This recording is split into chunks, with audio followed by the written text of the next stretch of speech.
मन के पीछे क्या है? बुद्ध का उत्तर चौंकाने वाला था। एक बार एक जिज्ञासु युवक बुद्ध के पास आया।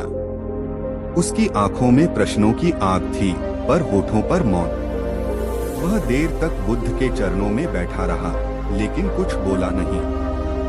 बुद्ध शांत थे, उनकी दृष्टि उस युवक को पढ़ रही थी, जैसे वह भीतर तक देख सकते हों। बहुत समय बीत गया। जब युवक की आंखों से एक बूंद आंसू गिरी, तभी बुद्ध ने धीरे से पूछा, क्या पूछना चाहते हो? युवक ने गहरी सांस ली और बोला, भगवान, मैं अपने मन से थक गया हूँ। यह कभी चुप नहीं होता, कभी स्थिर नहीं रहता। हर समय यह किसी न किसी विचार, डर, इच्छा या कल्पना में उलझा रहता है। मैं शांति चाहता हूँ, लेकिन मेरा मन ही मुझे चैन नहीं लेने देता। कृपया बताइए, इस मन के पीछे क्या है? क्या इस पर कोई नियंत्रण संभव है? बुद्ध मुस्कुराए। उन्होंने युवक की ओर देखा और कहा, मन का स्वभाव ही ऐसा है, चंचल, अनियंत्रित, अस्थिर। तुम मन को समझने की कोशिश कर रहे हो, यह अच्छा है। लेकिन जब तक तुम यह नहीं जानोगे कि मन के पीछे कौन है, तब तक तुम इसे नियंत्रित नहीं कर सकते। तुम्हारा प्रश्न बहुत गहरा है। मन के पीछे क्या है, उत्तर भी उतना ही गहरा है। आओ, मैं तुम्हें एक कथा सुनाता हूँ। बुद्ध ने अपना कमंडल उठाया, उसे हवा में घुमाया और फिर बोले, एक समय की बात है, एक व्यक्ति को यह जानने की जिज्ञासा हुई कि सपने कहाँ से आते हैं। वह एक साधु के पास गया और पूछा, स्वामी, मेरे सपने कहाँ से आते हैं? साधु मुस्कुराया और बोला, जहाँ से तुम्हारे विचार आते हैं। व्यक्ति ने फिर पूछा, तो मेरे विचार कहाँ से आते हैं? साधु ने उत्तर दिया, जहाँ से तुम्हारा मन उठता है। व्यक्ति अचरज में पड़ गया, और मेरा मन कहाँ से उठता है? साधु ने उसकी ओर देखा और कहा, तुम जहाँ से उठे हो, वहीं से। यह कहकर वह साधु उठकर चला गया। युवक ने बुद्ध की ओर देखा, क्या आप भी यही कह रहे हैं? बुद्ध ने उत्तर दिया, हाँ, बिल्कुल। मन तुम्हारा स्वभाव नहीं है, यह एक उपकरण है, एक माध्यम है। जैसे एक नदी बहती है, उसमें पानी आता है, बाहर से, बरसात से, हिमालय से। लेकिन नदी स्वयं पानी नहीं है, वह केवल उसका मार्ग है। वैसे ही मन केवल एक मार्ग है, विचारों का, स्मृतियों का, इच्छाओं का। यह तुम्हारा अस्तित्व नहीं है। अस्तित्व इससे परे है। मन के पीछे साक्षी है, वह जो देख रहा है, जो विचारों को आता जाता देख रहा है। वह जो रात को स्वप्न देखता है, पर जानता है कि यह स्वप्न है। जब तुम कहते हो, मेरा मन अशांत है, तो कौन है जो यह देख रहा है? वही तो सत्य है। वही मन के पीछे है। मन एक पर्दा है, पर तुम्हारा असली स्वरूप पर्दे के पीछे बैठा है, चुप, शांत, अडोल। वह न विचार करता है, न चाहता है, न डरता है। वह केवल देखता है। जब तुम इस देखने वाले को जान जाते हो, तो मन तुम्हारा दास बन जाता है। अभी तुम उसके दास हो। युवक ने पूछा, लेकिन मैं उस देखने वाले को कैसे जानूं? बुद्ध बोले, तुम्हें उसे जानना नहीं है, केवल पहचानना है। जैसे बादलों के बीच से कभी कभी सूरज झलक जाता है, वैसे ही कभी कभी उस साक्षी की झलक तुम्हें मिली होगी, जब तुम पहाड़ों की सुंदरता में खो जाते हो, जब तुम किसी प्रिय की आंखों में बिना शब्द के डूब जाते हो, जब कोई संगीत तुम्हारे भीतर तक उतर जाता है। उस क्षण तुम विचार नहीं कर रहे होते, तुम केवल होते हो। वही क्षण जब मन मौन होता है, तब साक्षी प्रकट होता है। लेकिन यह क्षण बहुत सूक्ष्म होते हैं और हम उन्हें पकड़ नहीं पाते। ध्यान का मार्ग यही है, उस मौन को पकड़ना, उस शून्यता में उतरना जहाँ मन का कोई वजूद नहीं रहता, केवल साक्षी रह जाता है। युवक कुछ देर तक चुप रहा। उसके चेहरे पर जैसे कोई हल्की रोशनी फैल गई थी।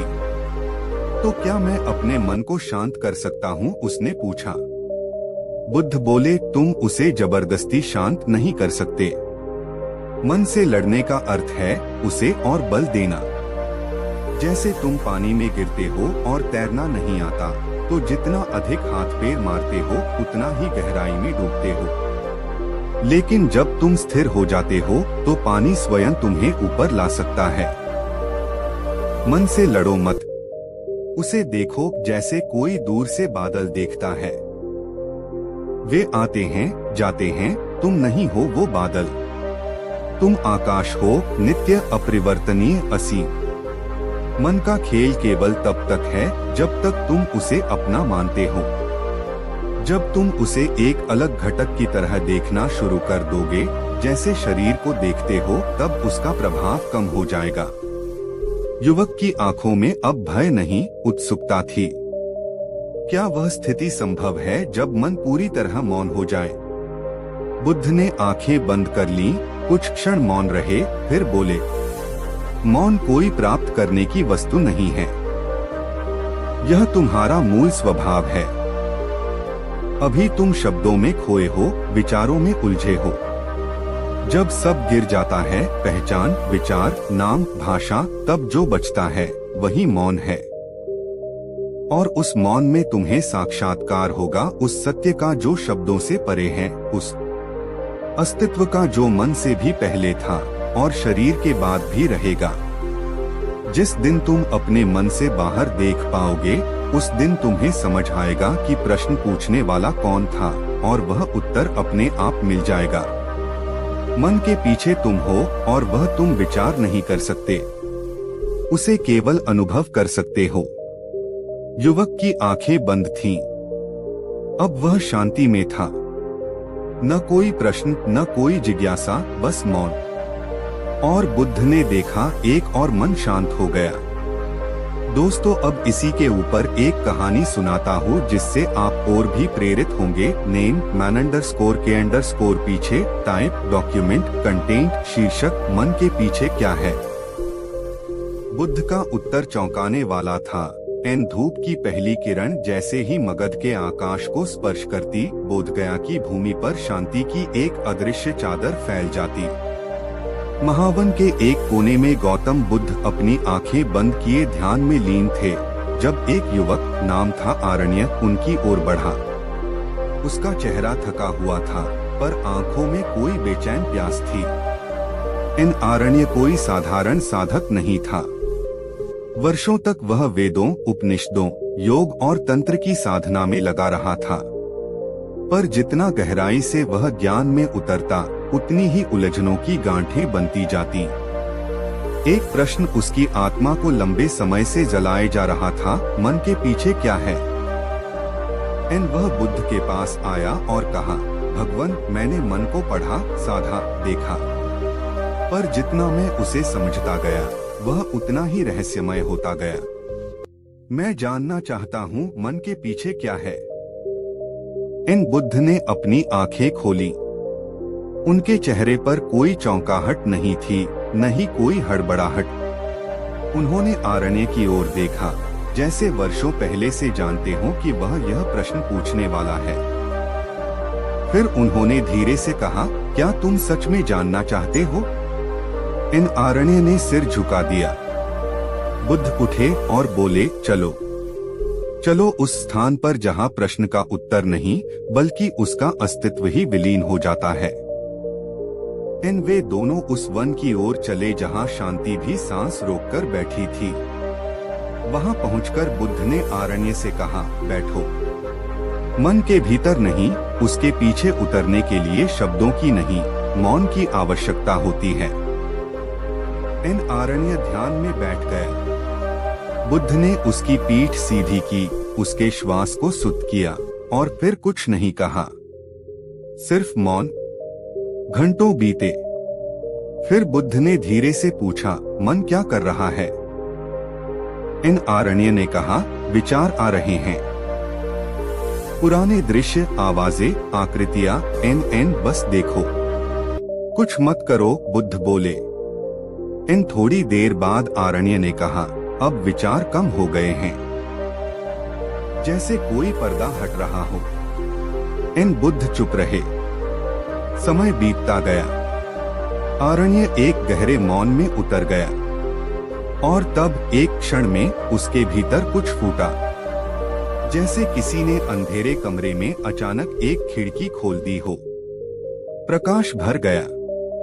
उसने आंखें खोली और वह कांप उठा। एन गुरुदेव। वहां कुछ नहीं था और फिर भी सब कुछ था।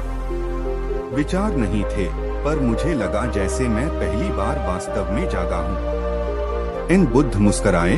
यही तुम्हारा उत्तर है। मन के पीछे कोई दूसरा नहीं।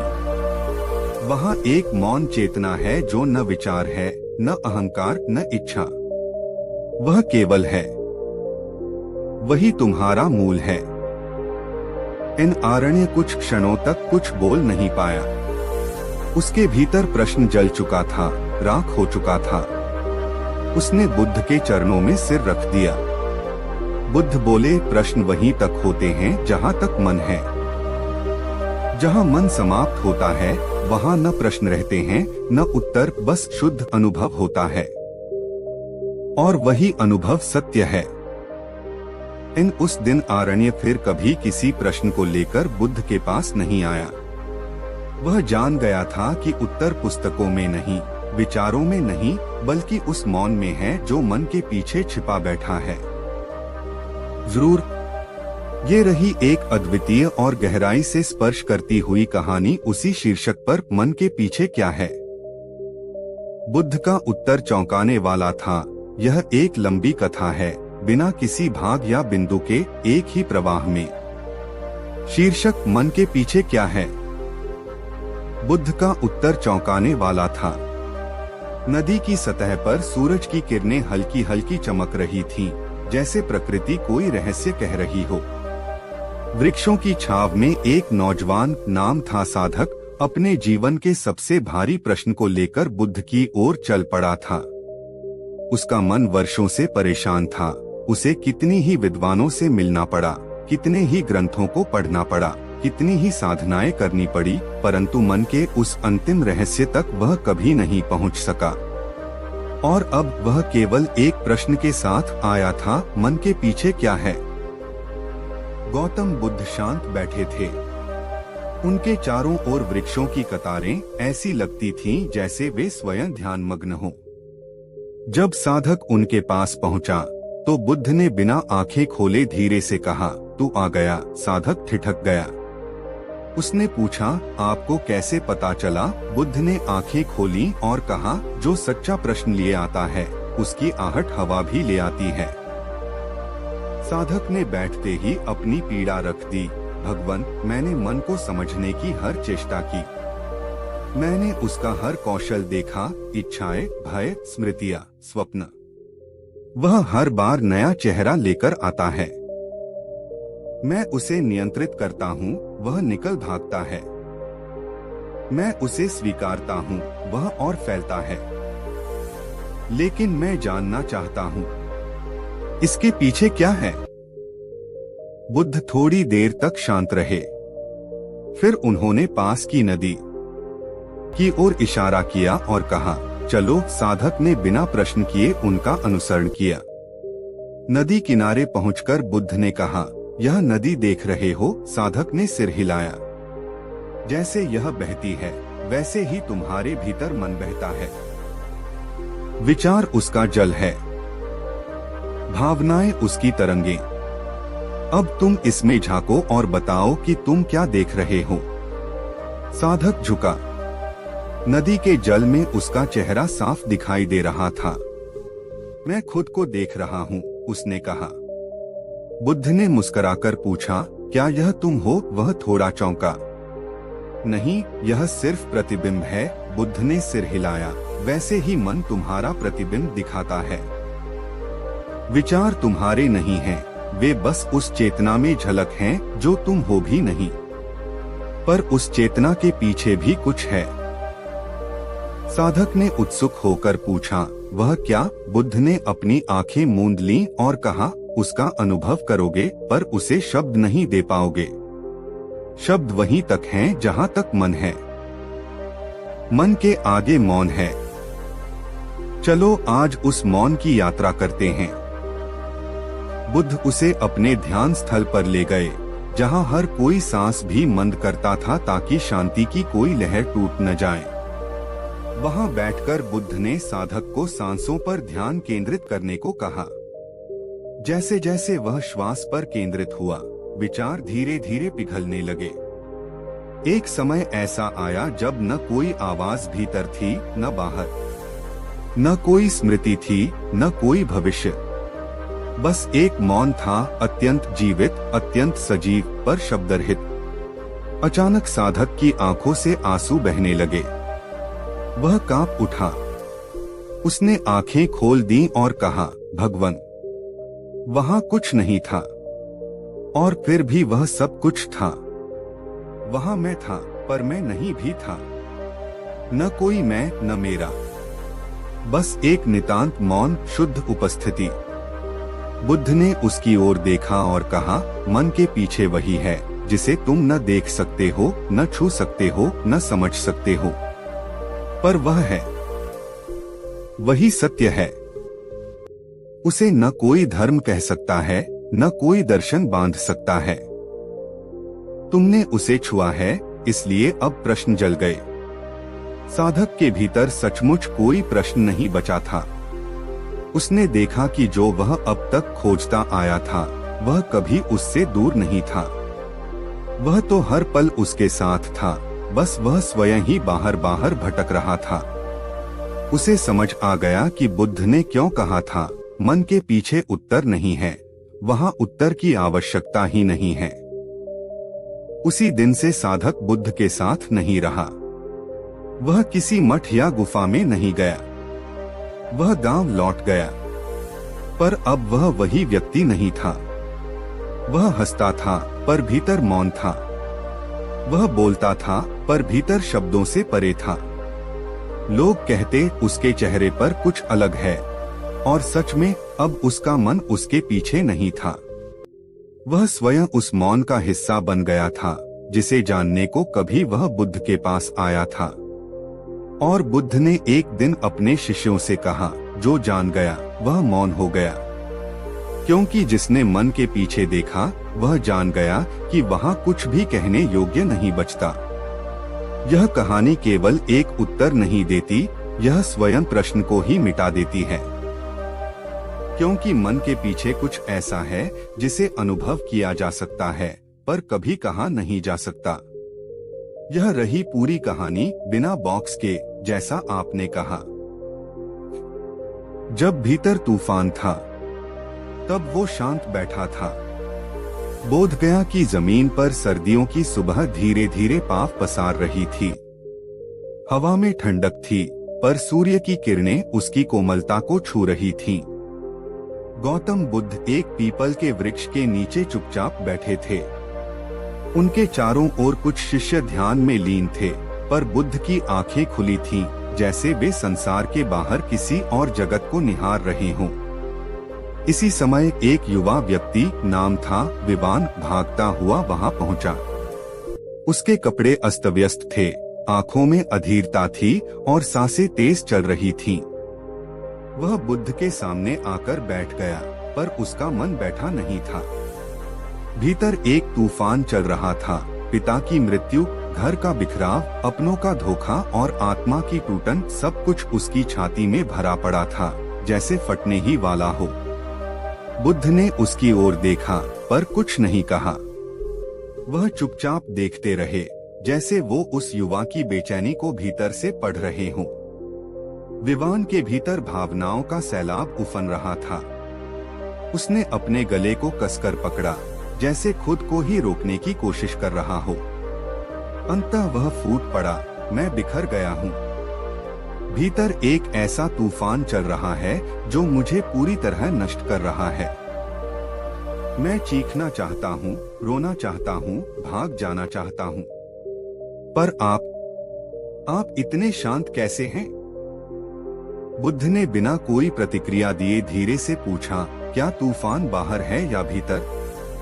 विवान कुछ पल के लिए चुप रहा, फिर बोला, भीतर। सब कुछ भीतर है।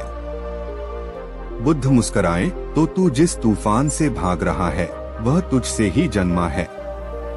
लेकिन मैं इससे बाहर कैसे आऊं? विवान चिल्लाया। बुद्ध ने पास के जलाशय की ओर इशारा किया और कहा, उस ओर चलो। दोनों वहां पहुंचे। पानी शांत था, आकाश की छाया, अस्तित्व का जो मन से भी पहले था और शरीर के बाद भी रहेगा। जिस दिन तुम अपने मन से बाहर देख पाओगे, उस दिन तुम्हें समझ आएगा कि प्रश्न पूछने वाला कौन था और वह उत्तर अपने आप मिल जाएगा। मन के पीछे तुम हो और वह तुम विचार नहीं कर सकते, उसे केवल अनुभव कर सकते हो। युवक की आंखें बंद थीं। अब वह शांति में था। न कोई प्रश्न, न कोई जिज्ञासा, बस मौन। और बुद्ध ने देखा, एक और मन शांत हो गया।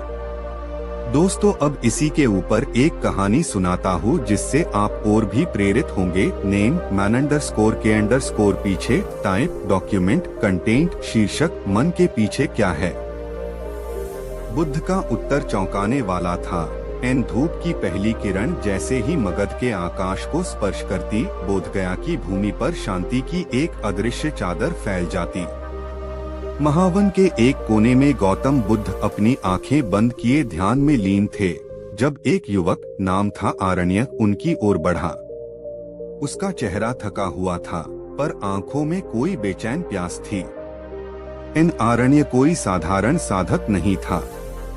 वर्षों तक वह वेदों, उपनिषदों, योग और तंत्र की साधना में लगा रहा था, पर जितना गहराई से वह ज्ञान में उतरता, उतनी ही उलझनों की गांठें बनती जाती। एक प्रश्न उसकी आत्मा को लंबे समय से जलाए जा रहा था, मन के पीछे क्या है। वह बुद्ध के पास आया और कहा, भगवान, मैंने मन को पढ़ा, साधा, देखा, पर जितना मैं उसे समझता गया वह उतना ही रहस्यमय होता गया। मैं जानना चाहता हूँ, मन के पीछे क्या है। बुद्ध ने अपनी आंखें खोली। उनके चेहरे पर कोई चौंकाहट नहीं थी, न ही कोई हड़बड़ाहट। उन्होंने आरण्य की ओर देखा, जैसे वर्षों पहले से जानते हो कि वह यह प्रश्न पूछने वाला है। फिर उन्होंने धीरे से कहा, क्या तुम सच में जानना चाहते हो? आरण्य ने सिर झुका दिया। बुद्ध उठे और बोले, चलो चलो उस स्थान पर जहाँ प्रश्न का उत्तर नहीं, बल्कि उसका अस्तित्व ही विलीन हो जाता है। वे दोनों उस वन की ओर चले जहाँ शांति भी सांस रोककर बैठी थी। वहाँ पहुंचकर बुद्ध ने आरण्य से कहा, बैठो। मन के भीतर नहीं, उसके पीछे उतरने के लिए शब्दों की नहीं, मौन की आवश्यकता होती है। आरण्य ध्यान में बैठ गया। बुद्ध ने उसकी पीठ सीधी की, उसके श्वास को सुत किया और फिर कुछ नहीं कहा, सिर्फ मौन। घंटों बीते। फिर बुद्ध ने धीरे से पूछा, मन क्या कर रहा है? आरण्य ने कहा, विचार आ रहे हैं। पुराने दृश्य, आवाजें, आकृतियां, बस देखो, कुछ मत करो, बुद्ध बोले।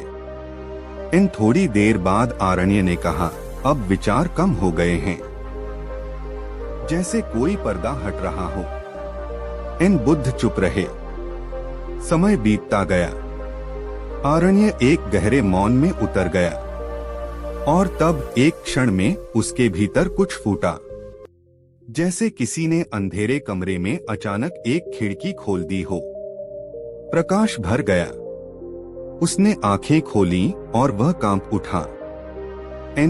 गुरुदेव। वहां कुछ नहीं था और फिर भी सब कुछ था। विचार नहीं थे, पर मुझे लगा जैसे मैं पहली बार वास्तव में जागा हूँ। बुद्ध मुस्कुराए, यही तुम्हारा उत्तर है। मन के पीछे कोई दूसरा नहीं। वहाँ एक मौन चेतना है जो न विचार है, न अहंकार, न इच्छा। वह केवल है। वही तुम्हारा मूल है। आरण्य कुछ क्षणों तक कुछ बोल नहीं पाया। उसके भीतर प्रश्न जल चुका था, राख हो चुका था। उसने बुद्ध के चरणों में सिर रख दिया। बुद्ध बोले, प्रश्न वहीं तक होते हैं जहां तक मन है। जहाँ मन समाप्त होता है वहाँ न प्रश्न रहते हैं न उत्तर, बस शुद्ध अनुभव होता है और वही अनुभव सत्य है। उस दिन आरण्य फिर कभी किसी प्रश्न को लेकर बुद्ध के पास नहीं आया। वह जान गया था कि उत्तर पुस्तकों में नहीं, विचारों में नहीं, बल्कि उस मौन में है जो मन के पीछे छिपा बैठा है। जरूर ये रही एक अद्वितीय और गहराई से स्पर्श करती हुई कहानी उसी शीर्षक पर, मन के पीछे क्या है। बुद्ध का उत्तर चौंकाने वाला था। यह एक लंबी कथा है, बिना किसी भाग या बिंदु के, एक ही प्रवाह में। शीर्षक मन के पीछे क्या है। बुद्ध का उत्तर चौंकाने वाला था। नदी की सतह पर सूरज की किरणें हल्की हल्की चमक रही थीं, जैसे प्रकृति कोई रहस्य कह रही हो। वृक्षों की छाव में एक नौजवान, नाम था साधक, अपने जीवन के सबसे भारी प्रश्न को लेकर बुद्ध की ओर चल पड़ा था। उसका मन वर्षों से परेशान था। उसे कितनी ही विद्वानों से मिलना पड़ा, कितने ही ग्रंथों को पढ़ना पड़ा, कितनी ही साधनाएं करनी पड़ी, परंतु मन के उस अंतिम रहस्य तक वह कभी नहीं पहुंच सका। और अब वह केवल एक प्रश्न के साथ आया था, मन के पीछे क्या है। गौतम बुद्ध शांत बैठे थे। उनके चारों ओर वृक्षों की कतारें ऐसी लगती थीं जैसे वे स्वयं ध्यानमग्न हों। जब साधक उनके पास पहुंचा तो बुद्ध ने बिना आंखें खोले धीरे से कहा, तू आ गया। साधक ठिठक गया। उसने पूछा, आपको कैसे पता चला। बुद्ध ने आंखें खोली और कहा, जो सच्चा प्रश्न लिए आता है उसकी आहट हवा भी ले आती है। साधक ने बैठते ही अपनी पीड़ा रख दी। भगवान, मैंने मन को समझने की हर चेष्टा की। मैंने उसका हर कौशल देखा, इच्छाएं, भय, स्मृतियां, स्वप्न। वह हर बार नया चेहरा लेकर आता है। मैं उसे नियंत्रित करता हूँ, वह निकल भागता है। मैं उसे स्वीकारता हूँ, वह और फैलता है।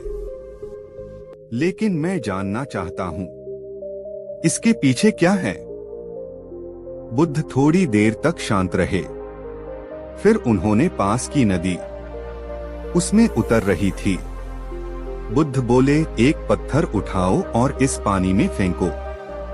विवान ने पत्थर उठाकर फेंका।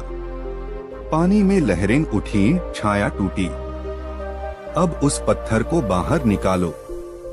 विवान ने कहा, ये तो असंभव है, वह डूब गया है। बुद्ध बोले, जैसे पत्थर पानी में डूब गया, वैसे ही तेरे भीतर का तूफान भी तेरे मन के जल में डूबा हुआ है। तू उसे बाहर नहीं निकाल सकता, पर तू उस पर प्रतिक्रिया देना बंद कर सकता है। कैसे? शांत बैठकर, ठीक वैसे ही जैसे मैं बैठा हूँ।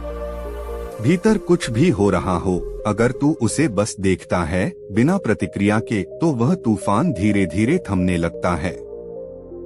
तू उसका केंद्र नहीं बनता, तू उसका साक्षी बनता है। विवान के चेहरे पर संशय था, पर कहीं न कहीं बुद्ध के शब्द भीतर उतर रहे थे। उन्होंने उसे वहीं बैठाकर अपनी आंखें मूंदने को कहा। विवान ने पहली बार भीतर की आंधी को बिना रोके देखने का प्रयास किया। दर्द आया, यादें आईं, आंसू भी बहे, पर वह उठा नहीं, भागा नहीं। वह बस बैठा रहा। समय बीतता गया। सूरज सिर के ऊपर आ चुका था। उसके भीतर उठता तूफान अब लहर बन चुका था और वह लहर अब शांत हो रही थी। जब उसने आंखें खोली तो बुद्ध अब भी उसी प्रकार बैठे थे, अडिग, मौन, स्थिर। विवान धीरे से बोला, अब समझा, तूफान थमता नहीं, हम बस उससे अलग हो जाते हैं। और वही असली शांति है। बुद्ध ने सिर हिलाया। उस दिन से विवान ने भीतर के तूफानों से लड़ना बंद कर दिया। अब वह हर दर्द, हर दुख, हर टूटन को बस देखता था। और धीरे धीरे वह उस मौन में उतर गया, जहाँ तूफान जन्म नहीं लेते, जहाँ सिर्फ मौन होता है, साक्षी भाव होता है, और वही जीवन का सत्य बन जाता है। क्योंकि जब भीतर तूफान था, तब वो शांत बैठा था। बिल्कुल अब मैं जब भीतर तूफान था तब वो शांत बैठा था। इस शीर्षक की भावना को आगे बढ़ाते हुए एक पूरी नई मूल बुद्ध प्रेरित कहानी लिखता हूँ, लगभग 5000 शब्दों की, एकदम सरल और प्रवाही भाषा में, बिना किसी बॉक्स या पॉइंट के।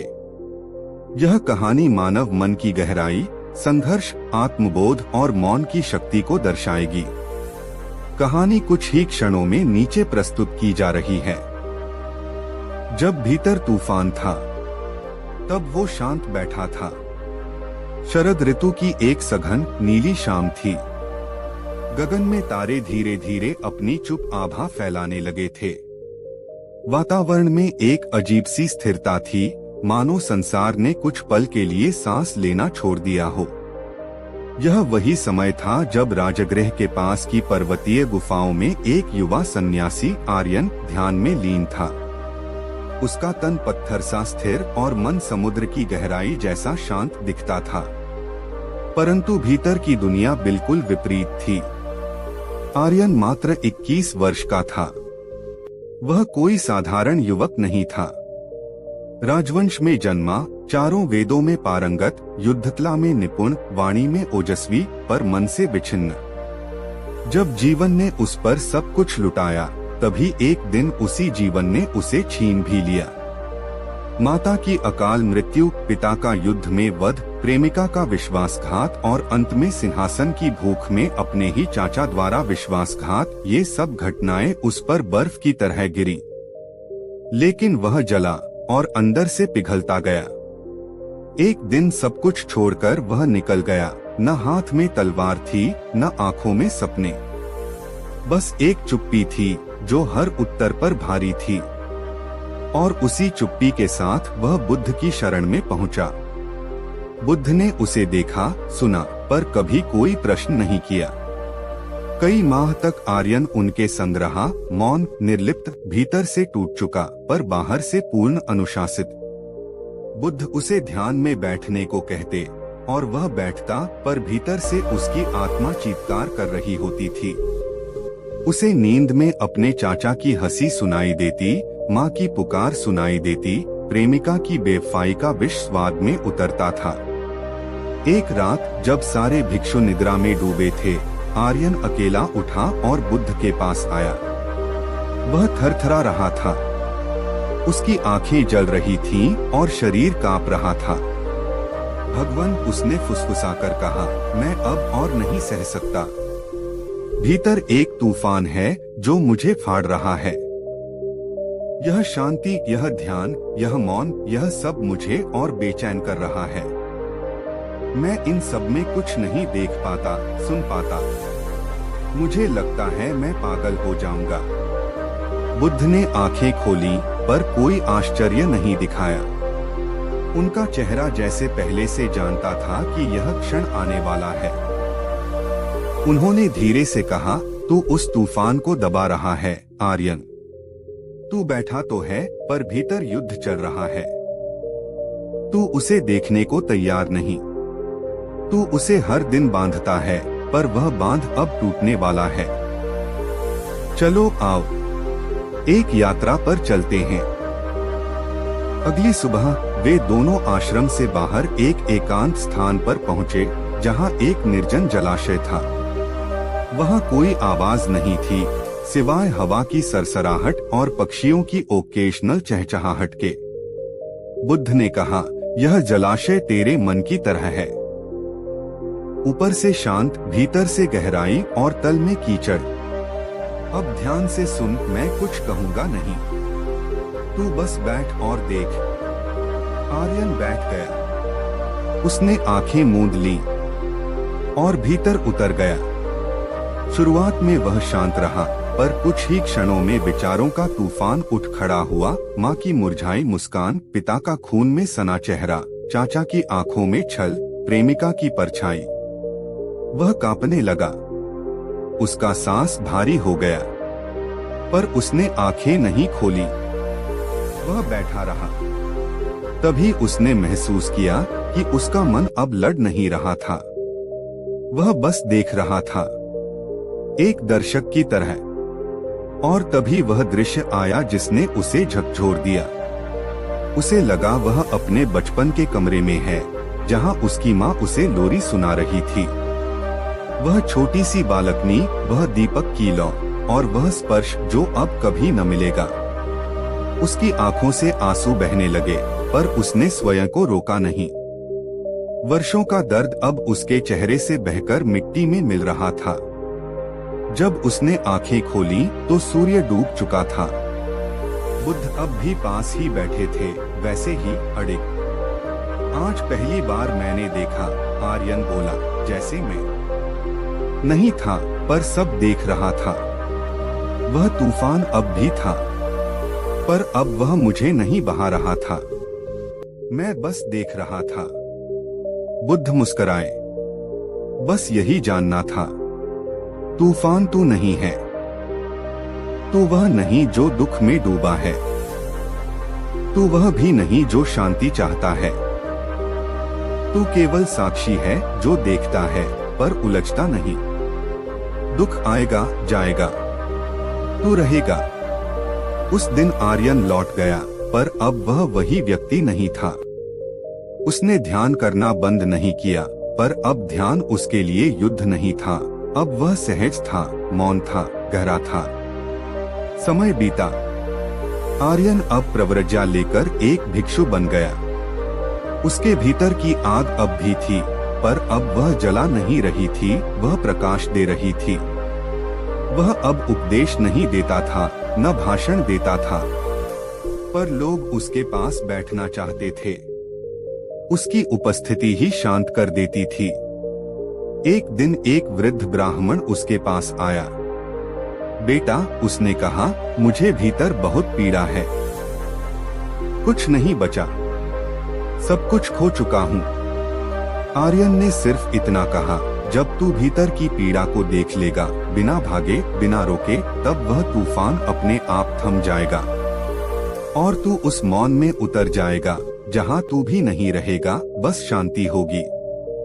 बुजुर्ग मौन हो गया और वहीं से उसकी यात्रा शुरू हुई और वहीं आर्यन की भूमिका पूरी हुई।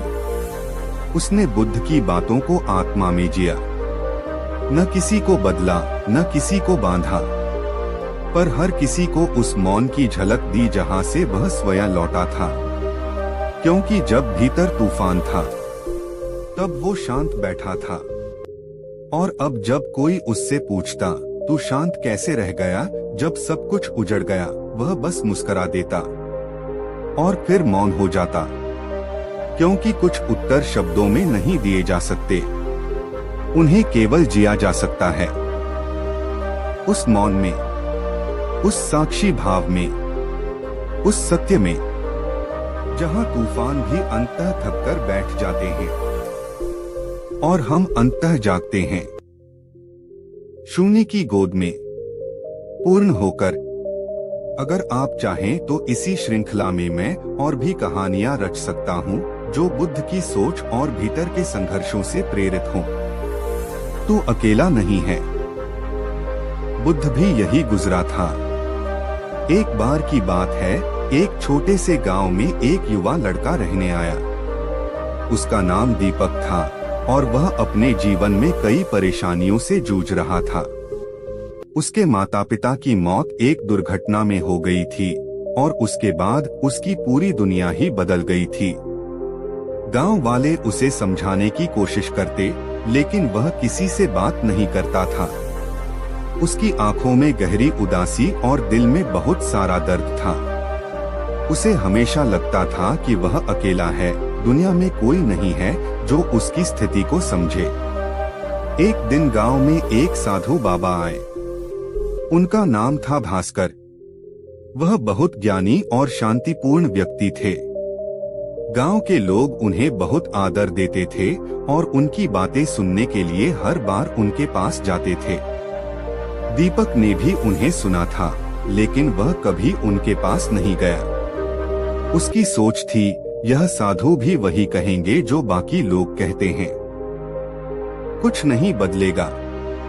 लेकिन एक दिन जब दीपक अपनी उदासी में डूबा हुआ था, उसने बाबा भास्कर को देखा। वह अपने चेहरे पर एक सुकून भरी मुस्कान लिए हुए थे और जैसे ही दीपक उनकी आंखों में देखता, उसे एक अनजाना सा विश्वास महसूस होता। दीपक ने दिल ही दिल में ठान लिया कि वह बाबा से एक सवाल पूछेगा जो हमेशा उसके दिल में था। उसने धीरे धीरे बाबा के पास जाकर कहा, बाबा, आप हमेशा कहते हैं कि जीवन में शांति मिल सकती है, लेकिन मुझे लगता है कि मैं हमेशा अकेला रहूंगा। मैं कभी भी खुश नहीं रह सकता। बाबा भास्कर ने दीपक की ओर देखा और मुस्कुराते हुए कहा, तू अकेला नहीं है बेटा।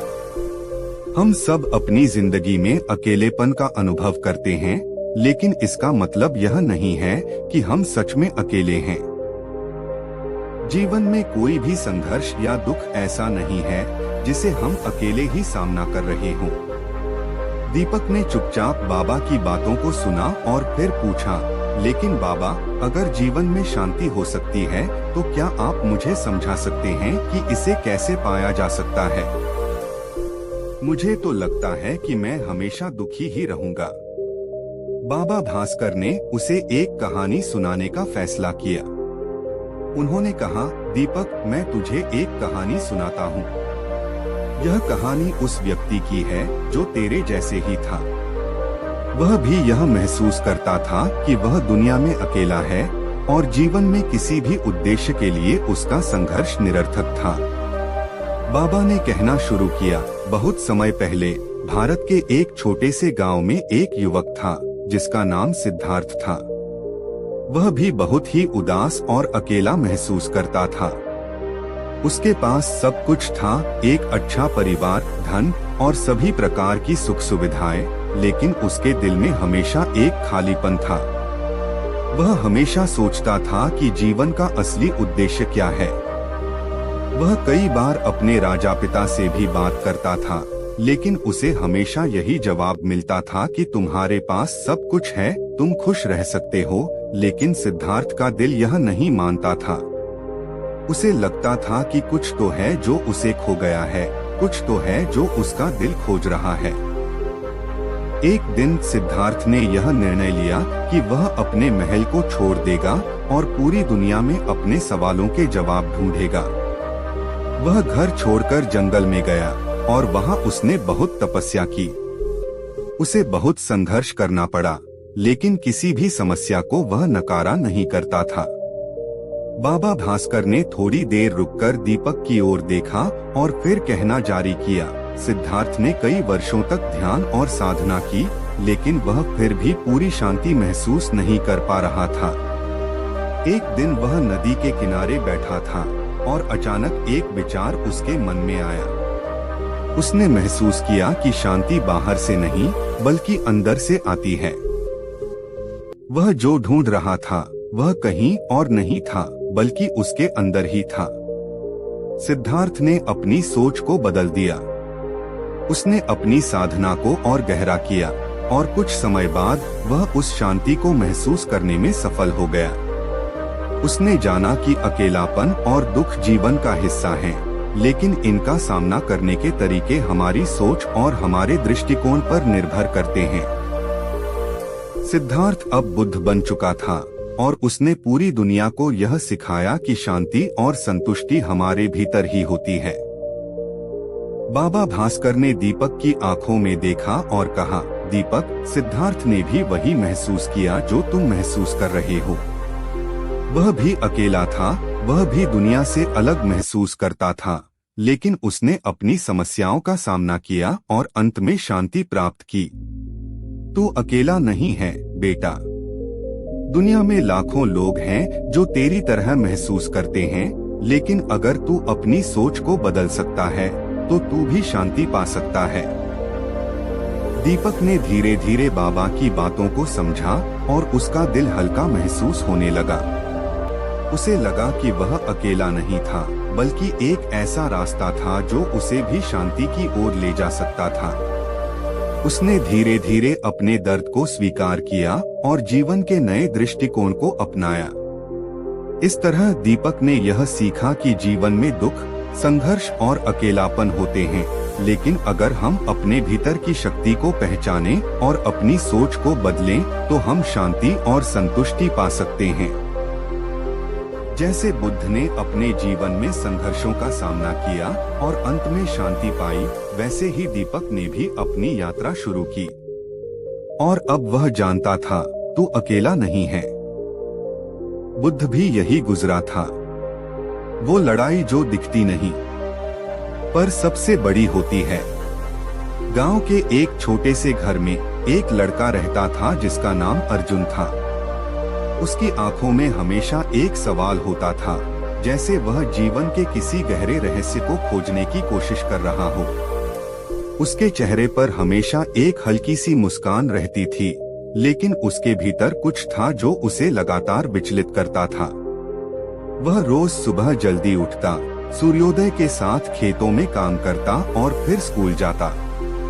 उसकी जिंदगी साधारण सी थी, लेकिन उसके दिल में कुछ अनकहा सा था, कुछ ऐसा जो उसे शांति नहीं देता था। अर्जुन का सबसे बड़ा सपना था कि वह बड़ा आदमी बने, अपने गांव का नाम रोशन करे। लेकिन उसे यह भी पता था कि उसके पास कोई खास संसाधन नहीं थे, ना ही कोई विशेष मदद। उसके पास सिर्फ अपनी मेहनत और कड़ी इच्छा शक्ति थी। वह जानता था कि अगर उसे किसी भी मुश्किल से लड़ना है, तो वह अपने भीतर की ताकत से ही जीत सकता है। पर कभी कभी उसे यह महसूस होता था कि कुछ ऐसी लड़ाइयाँ हैं जो भीतर छुपी होती हैं और उन्हें कोई नहीं देख सकता। ये लड़ाइयाँ उन बाहरी लड़ाइयों से कहीं ज्यादा मुश्किल होती हैं, जिन्हें हम आसानी से देख सकते हैं। वह लड़ाई जो हर किसी के लिए स्पष्ट नहीं होती, बल्कि केवल उस व्यक्ति को महसूस होती है जो उसे लड़ता है। एक दिन अर्जुन को एक पुराना मित्र मिला, जो अब एक बड़ा व्यापारी बन चुका था। उसका नाम समीर था। समीर ने अर्जुन से पूछा, तू हमेशा खुश क्यों रहता है, जबकि तेरे पास कुछ भी नहीं है? अर्जुन मुस्कुराते हुए बोला, मेरे पास जो है वही मुझे खुश रखता है। मुझे लगता है कि खुश रहने के लिए बाहर से कुछ लाने की जरूरत नहीं है, बल्कि अंदर से शांति चाहिए होती है। समीर ने उसे थोड़ा समझाया, तू तो जानता है, दुनिया में हर किसी को बाहरी चीजों की जरूरत होती है, चाहे वह पैसे हो, नाम हो या कोई और सुविधा। लेकिन अर्जुन का दिल कहीं और था। वह जानता था कि जीवन में सबसे बड़ी लड़ाई वह होती है जो हम अपने भीतर लड़ते हैं। यह लड़ाई दूसरों से नहीं, बल्कि खुद से होती है। अर्जुन को यह समझने में वक्त लगा, लेकिन एक दिन वह इस सत्य को समझने में सफल हो गया। वह महसूस करने लगा कि जिस प्रकार से हम अपने दिनचर्या को जीते हैं, उस पर ही हमारी मानसिक स्थिति निर्भर करती है। दिन भर की व्यस्तता के बीच मन में अक्सर विचारों की एक अजीब सी उथल-पुथल होती थी, लेकिन अर्जुन ने धीरे धीरे इस उथल-पुथल को शांत करने का तरीका खोज लिया। उसने ध्यान करना शुरू किया और अपने भीतर के संघर्षों को समझने की कोशिश की। एक दिन जब अर्जुन खेतों में काम कर रहा था, उसने महसूस किया कि उसकी मेहनत ही उसका सबसे बड़ा साथी है। वही मेहनत उसे अपने डर और संकोच को पार करने की ताकत देती थी। वह जानता था कि जीवन में असली सफलता बाहरी चीजों में नहीं, बल्कि अंदर की शांति और संतोष में है। लेकिन उस दिन अर्जुन के भीतर एक नई लड़ाई ने जन्म लिया। यह लड़ाई न केवल उसकी मेहनत से जुड़ी थी, बल्कि उसके भीतर के डर और आत्मसंकोच से भी थी। अर्जुन ने महसूस किया कि दुनिया बाहर से जो देखती है, वही सब नहीं होता। वह जानता था कि असली संघर्ष भीतर से होता है और यह लड़ाई हर किसी को खुद से करनी होती है। अर्जुन की यह समझ धीरे धीरे उसकी जिंदगी का हिस्सा बन गई और उसने अपने डर और संकोच को पार करना शुरू कर दिया। लेकिन इस यात्रा में वह अकेला नहीं था। हर किसी को अपनी जिंदगी में इस तरह की लड़ाई का सामना करना पड़ता है, जिसे कोई और देख नहीं सकता। समीर की बातों ने अर्जुन को और भी प्रेरित किया। समीर ने कहा, दुनिया में हर आदमी अपनी लड़ाई लड़ रहा है। यह लड़ाई हमेशा बाहर नहीं, भीतर होती है। जो बाहर से दिखता है वह सिर्फ एक हिस्सा है। असली संघर्ष उस दुनिया के भीतर होता है जो किसी को नहीं दिखाई देती। अर्जुन को समीर की बात समझ में आई। वह जानता था कि यह लड़ाई उसे और सभी को अपने अंदर के डर, अपने आत्मसंकोच और अपनी असुरक्षाओं के खिलाफ लड़नी होती है। समय के साथ अर्जुन ने खुद को और अपनी कमजोरियों को स्वीकार करना शुरू कर दिया। उसने यह समझा कि अपनी वास्तविकता को पहचानना और उस पर काम करना सबसे बड़ी ताकत है। अर्जुन अब जानता था कि वह लड़ाई जो दिखती नहीं, वही सबसे बड़ी होती है। वह लड़ाई जो हम अपने भीतर लड़ते हैं, यही असली लड़ाई है। वह धीरे धीरे अपने जीवन को नए नजरिए से देखने लगा। पहले उसे लगता था कि दुनिया में सबसे बड़ी लड़ाई वही है जो लोग बाहरी दुनिया में लड़ते हैं, लेकिन अब उसने समझा कि खुद से लड़ना सबसे कठिन और सबसे महत्वपूर्ण होता है। अर्जुन ने आत्मविश्वास और मानसिक शांति को अपने जीवन का उद्देश्य बना लिया। एक दिन अर्जुन अपने पुराने मित्र समीर से मिला और कहा, तुमने कहा था कि दुनिया में बाहरी चीजों से खुशी मिलती है, लेकिन अब मुझे लगता है कि जो अंदर है वही सबसे महत्वपूर्ण है। मुझे अब समझ में आ गया है कि असली लड़ाई भीतर से होती है। समीर मुस्कुराया और बोला, तुमने सही समझा। अब तुम वह लड़ाई जीत चुके हो जो सबसे बड़ी होती है। अर्जुन अब जानता था कि जीवन में कोई भी संघर्ष आसान नहीं होता, लेकिन अगर हमें अपने भीतर की ताकत पहचानने का साहस होता है तो हम किसी भी लड़ाई को जीत सकते हैं। उसने यह सीखा कि वह लड़ाई जो दिखती नहीं, पर जो सबसे बड़ी होती है, वही हमें सबसे अधिक मजबूत बनाती है। और इस तरह अर्जुन ने अपनी जिंदगी की सबसे बड़ी लड़ाई जीती, वह लड़ाई जो किसी और को नहीं दिखती थी, लेकिन उसे हमेशा के लिए बदल दी।